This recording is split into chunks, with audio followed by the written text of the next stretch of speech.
This week we're going to be focusing on another hand strengthening activity, and this is pegs and pegboards. So here in the therapy room I have these pegs that stick into this foam board. The classrooms have these too, so the kiddos will be exposed to that this week. I also have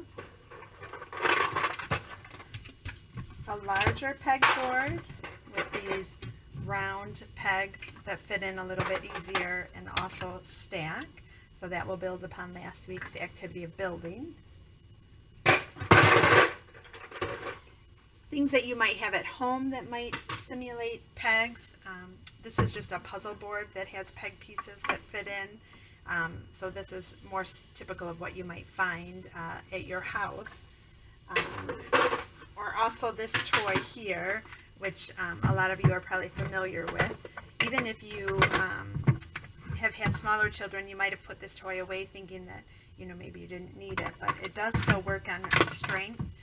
As kids get older, you could play different games. You could set all of the coins out on the table and you could play a game.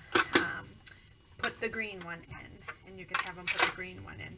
But it still is working on that fine motor task along with the eyes of picking up a piece and putting it into a certain spot. So with building, it's a little bit more abstract, and they can build and they don't have a particular thing or place that the blocks go. But with pegs, it's a little bit more streamlined to where they have a certain spot that they need to coordinate their movements to make sure that the peg fits. If you don't have any of these toys, there's some different things you can use at home. These are just some pasta noodles, and I have a container. You could use a butter container. I have just a clear container that I think came from Gordon's.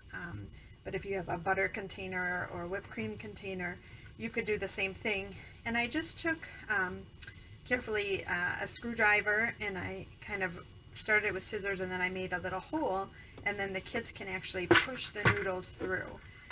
And again, it works on finger strength. It works on starting to prepare them for more fine motor movements, like holding a pencil, holding a crayon. So this is just noodles. You can also take Play-Doh and you can form it into a little stack, and then you can have them push the noodles into the Play-Doh. So again, not exactly pegs, but working on the same movements.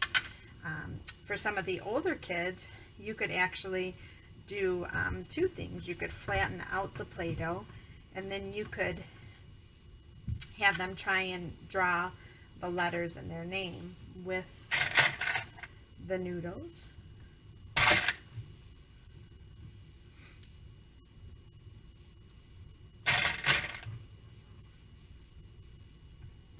So I just tried to make the letter A. So again, you can get creative with just some different things you have at home. You can use, like, these are just some little magnet pieces that I found that are similar to like a peg. If you're using Play-Doh, you can even take, like, if you have little balls that come from a toy, you can press them into the Play-Doh. So again, just kind of working on that strengthening motion of pushing. You can use crayons to stick into the Play-Doh. You can use golf tees as well, and you could even use golf tees into like pieces of foam or styrofoam, like styrofoam balls that you can get at the craft store. That's something else that you can have the kids try and push in just to work on that strengthening. Again, as always, if you have any questions, you can send me a message on Seesaw, or you can send a note in with your kid in their backpack, and I will make sure to get to you. The kids are going to be doing these activities this week in the classroom, and then if you could do some practice at home too, that would be great, just so that the kids can get a lot of practice and a lot of exposure and build those skills to get ready for the next lesson. Thank you.